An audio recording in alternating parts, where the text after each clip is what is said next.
It's up to you, New York, New York.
How we doing, everyone? Welcome back to another episode of the Richie Hicks Jr. Sports Podcast here on YouTube.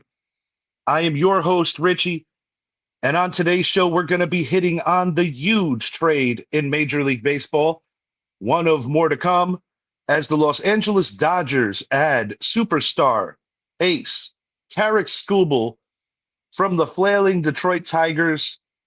Skubal was going to be entering free agency at year's end, and it made all the sense in the world for the Tigers to deal him. But an issue amongst many that watch baseball that are involved on the inside of Major League Baseball feel that this is a move that is just too much for baseball to continue to endure, as the Los Angeles Dodgers, to their credit, have manipulated contracts in a way where they can continue to push out of the most pricey team ever.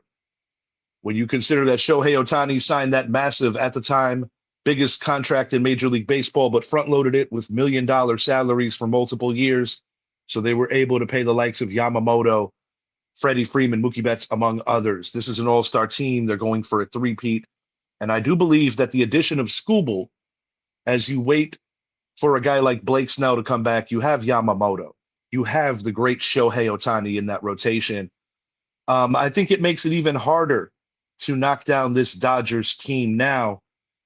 The reason why a move like this is so very huge also is because it kind of bleeds into what a lot of people are worried about moving forward, which could be a potential strike, a potential labor stoppage. It seems almost imperative, almost guaranteed that it is going to happen. Now, what are they arguing about, the owners and the players? The big thing is the owners would like to have a hard cap, as they do in every other sport, whether it's the NBA, whether it's the NFL, whether it's hockey. Every sport has some form of a salary cap, where Major League Baseball, they employ things like luxury taxes when teams like the Yankees, the Mets, the Dodgers, the teams that spend all kinds of money go over a luxury tax. That money does get distributed to smaller market teams, many times in their own division. In the Yankees' case, that would trickle down to a team like the Tampa Bay Rays. There's a lot of mixed feelings on it, but I do believe that there's a happy medium that's going to have to be met.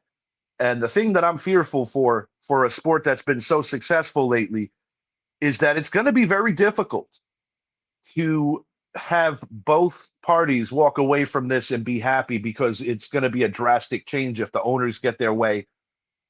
And I think on the owners' behalf, on their side of things, these player contracts have gotten overblown to a point where it also might be messing up the way that people view the fairness of competition in this sport. Because don't get me wrong, in the 1990s, the New York Yankees manipulated things. The New York Yankees brought in a lot of high-priced veterans, high-priced arms.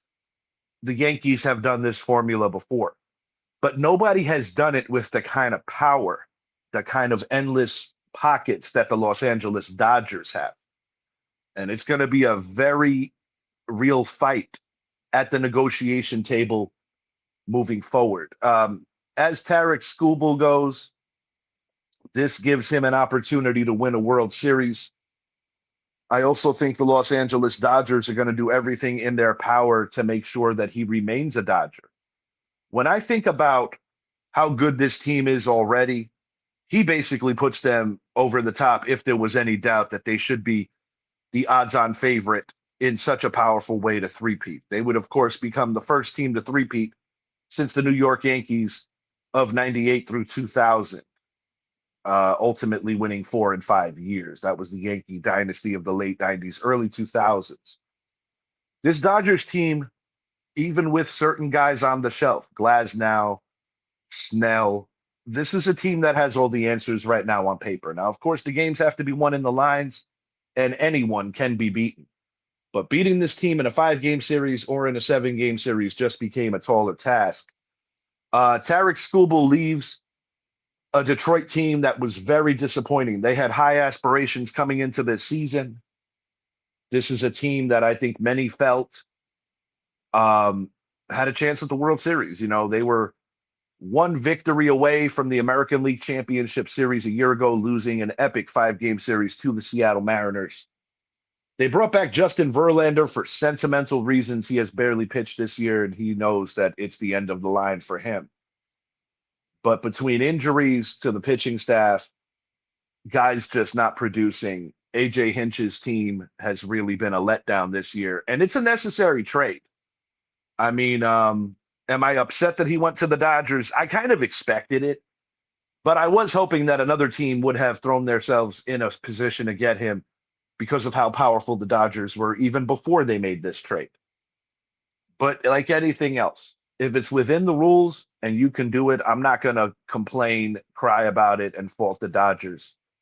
But I do believe that because of what the Dodgers have done over the course of the last 3 seasons, these negotiations between the Players Association as well as the owners is going to be very intense. Because on the players' end, I also think what messes this up is that when you see the contract that Uncle Stevie gave to Juan Soto, who's not even a 5-tool player, albeit a future Hall of Famer nonetheless, or when you look at what the Dodgers previously did when Shohei was the largest contract ever, of course, the Soto contract beat that, which is also laughable because Shohei is this generation's Babe Ruth.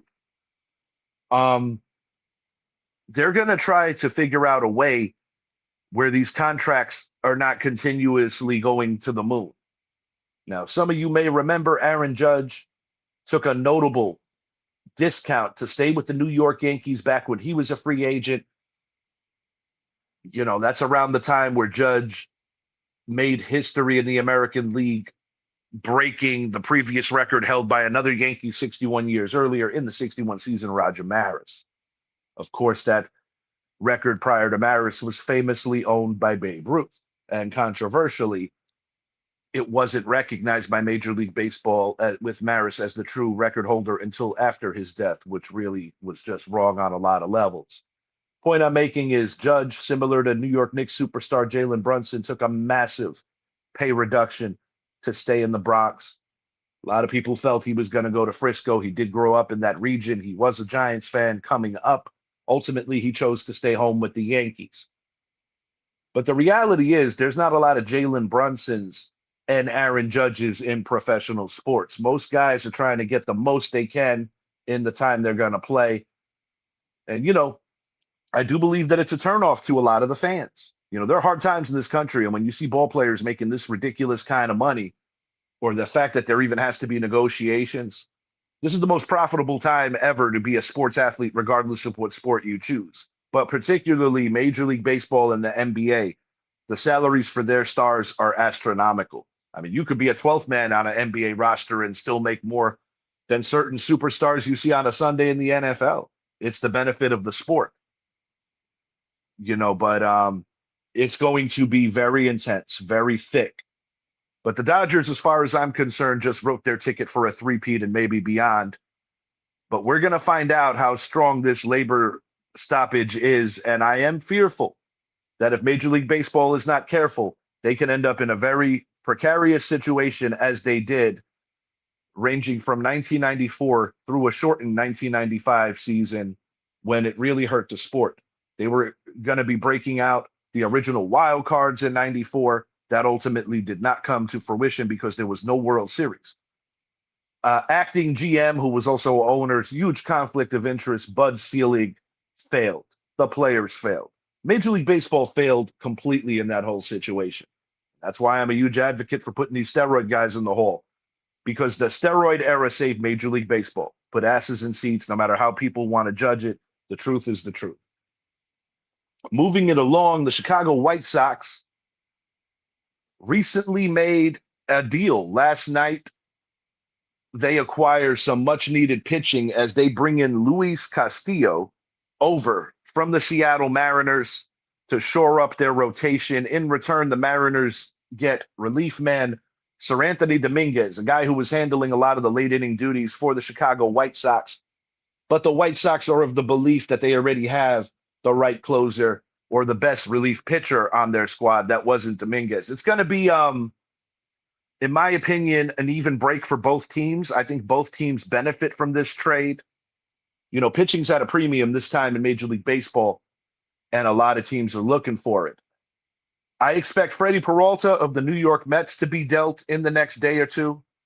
There's going to be a lot of player movement going on in the next 48 hours as teams try to shore up their push towards October. Going to stop for a second on my New York Yankees, talk about what we need. And before I do, I want to talk about the guy in my avatar. Today is Thurman Munson Day. On August 2nd, during the height of his career, the Yankee captain was tragically killed in a plane crash. He often used his personal plane to see his family as often as he could. This was in the height of the Yankees winning championships in both 77 and 78. Reggie Jackson being the flashy home run hitter, a huge acquisition that the late George Steinbrenner acquired to give the Yankees that ultimate star power. And he was Mr. October for a reason, hitting 3 home runs off of 3 different Dodger pitchers in a World Series game. That feat has never been duplicated again. But this man in my picture, number 15, was the heart and the soul of the New York Yankees. He played in an era where the game was violent, where catchers took beatings, guys ran over catchers. He called beautiful games for many a pitcher. But he also was a master with the bat. When you consider the average that Thurman Munson consistently kept in his career to go along with his American League MVP awards, it's quite remarkable that a guy taking that kind of physical beating was able to hit for average and hit for power. His locker was never tampered with all these years later. Every August 2nd, when home, the New York Yankees have always honored Thurman Munson. And it's a sad situation. You know, I'm a huge Don Mattingly guy. That was my generation. One of my heartbreaks about a guy who belongs in Cooperstown that isn't there. But when I think about the guy that was just before my generation, this is more like my father's generation. Thurman Munson belongs in Cooperstown. And you know how the NFL does like a national tight end day and they have like little gimmicky things like that? I would love for Major League Baseball to do a Major League Baseball catcher's day. And I think August 2nd is the absolute best day to do it. Because the late, great Thurman Munson personified everything that a captain and a catcher is supposed to be. He was a leader of men. He was accountable. He played the game the right way. And he was tough as nails. Rest in peace to the captain, Thurman Munson. Gone, but never forgotten. And his locker, famously still a part of the insides of Yankee Stadium to remind people the mark that he left on the team. And I think his plaque says it the best in 2 simple words: the captain. There were many captains that were famous, many captains that made their mark for this historical franchise. But Thurman Munson, just a massive loss for the sport of Major League Baseball. His iconic rivalry with Carlton Fisk was must-see TV, and I wish I was a little older to say that I would have witnessed it live. But at the earliest of ages, I always wore number 15 to honor the man, as my father was a huge Munson fan. Rest in peace, Thurman. You are missed. We're going to talk about the Yankees now in terms of what they need. And oddly enough, catcher is a huge need. Austin Wells, Ali Sanchez, JC Escara have all been incredibly disappointing. There are catchers out there. Of course, I've been mentioning it on the show recently. Ryan Jeffers is out there to be had. Shea Langoliers, possibly Francisco Alvarez. These are all players that could be on the move. One of them probably will be acquired to play in the Bronx. I don't necessarily have a preference. I would just be thrilled that the Yankees acquire one of these guys because it would be a massive upgrade over what they currently have. Now, Mason Miller, it sounds like there's a possibility that he might not be getting traded after all. But if I'm the New York Yankees, I approach the San Diego Padres and I put together the finest package possible, as long as you don't give up Lombard or LaGranye, to acquire the best closer in Major League Baseball. When you consider what the Dodgers have done on one side with the rotation, the Yankees have to counter with making sure that they have everything they need on the pitching scope. Now, the Yankees pitching has been very good this year. It's the lack of offense that has been hurting. And, Luis Arraez has constantly been linked to this Yankee team over the years. There are other names that the Yankees could and should consider. An interesting one that I want to add to this catcher list, going back there for a second, is Adley Rutschman of the rival Baltimore Orioles. Now, the Orioles are still in the mix for a wild card. The Orioles are kind of right in the middle. So I don't necessarily think that trading Rutschman to a division rival is imperative. However, if the Yankees offer a good enough package for an Orioles team that I still think is a year or two away from being a true contender, it might make sense for both parties. Adley Rutschman would be an amazing pickup for the Yankees. Now, of course, the ideal prize would be Hunter Goodman of the Colorado Rockies. But given the price that the Rockies are asking for, I don't think it's in the Bombers' best interest to go out and get Rutschman. Philadelphia Phillies, they're going to be in need of some help as well. New York Mets, they're going to be wheeling and dealing. They're in full rebuild mode. They're in blow it up mode. The only two guys that I think are safe, without question, are Juan Soto as well as Francisco Lindor. What would be interesting is if we have a Yankee reunion with Clay Holmes. Clay Holmes, of course, was a big part of the bullpen for the Yankees during his time with us. He transitioned rather well into being a decent starter with the New York Mets. He's coming off a broken fibula injury from earlier in the year. If Clay Holmes is to return, I don't see him being in the rotation, but I could see Clay Holmes in a setup role or a seventh inning role somewhere in that neighborhood, assuming that the Yankees don't get Mason Miller. Clay Holmes could be a consolation prize to shore up the pen.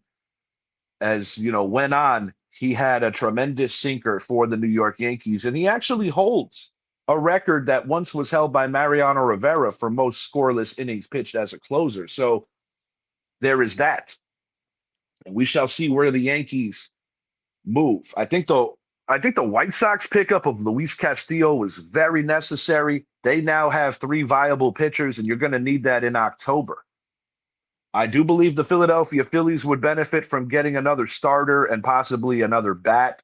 I could see Dalton Varsho of the Toronto Blue Jays, a team that's having a huge disappointing season, ending up there. Is Bo Bichette, who's a new Met, on the trade block already? I think anybody on the Mets could be had for the right price.